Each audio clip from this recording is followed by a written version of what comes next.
Përshëndetje miq, uroj të jeni mirë dhe mirë se erdhët në kanalin tim.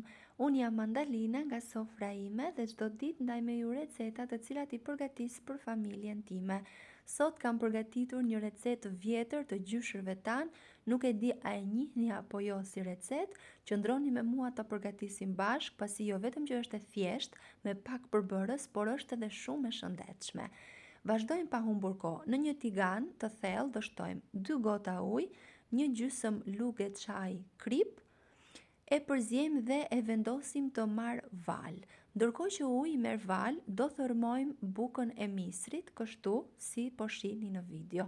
Dua t'ju kujtoj se nëse jeni i ri në kanalin tim, ju ftoj të hidhni një sy recetave të mia dhe nëse ato ju pëlqejnë, mos harroni të bëni subscribe dhe të shtypni butonin e ziles, kështu do njoftoheni për çdo recetë të re të postuar.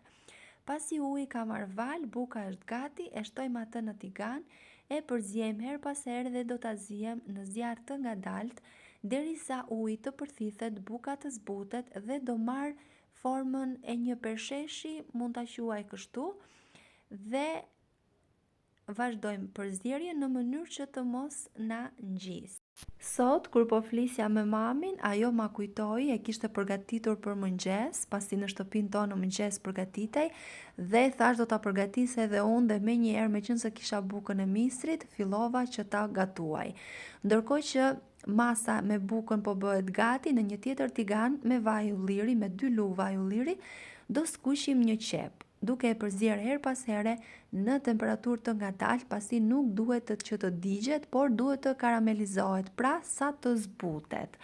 Kur ishim fëmijë, ne i bënim shumë naze kësaj recete, pasi nuk e preferonim qepën ashtu si çdo fëmijë që nuk e donin, por në fakt qepa ka vlera shumë dhe është shumë e rëndësishme të përdoret në kuzhinë.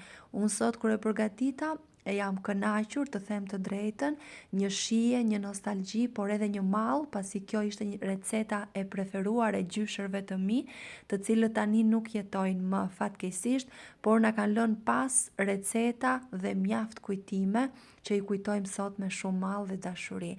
Pasi qepa është karamelizuar, do shtojmë pak krip dhe një lugë çaji me spec të kuq, do vazhdojmë skuqjen edhe për pak derisa speci kuq të marrë atë aromën e mirë të skuqjes, dhe pasi është gati do shtojmë gjysmë gote me ujë.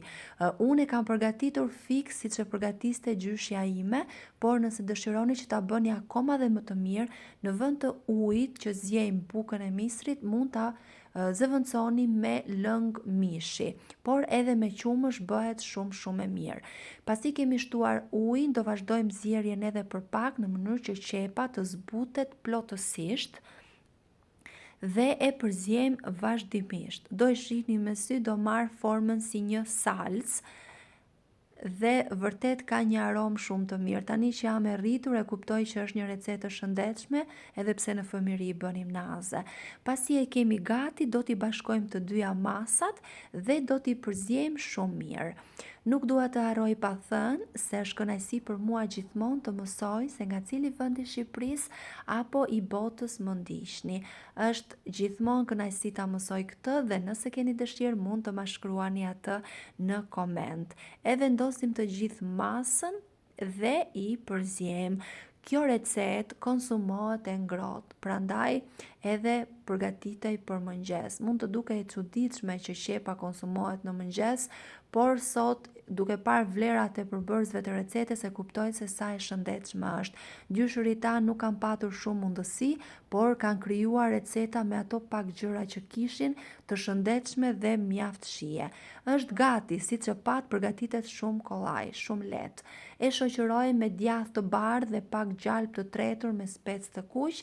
Kjo është sipas dëshirës, mund ta shoqëroni sipas preferencave tuaja, edhe me kos shkon shumë. Si u duk si recetë, nëse ju pëlqeu, për të më mbështetur, mos harroni të bëni like dhe të lini përshtypjen tuaj në koment. Ju falenderoj nga zemra që më ndiqni.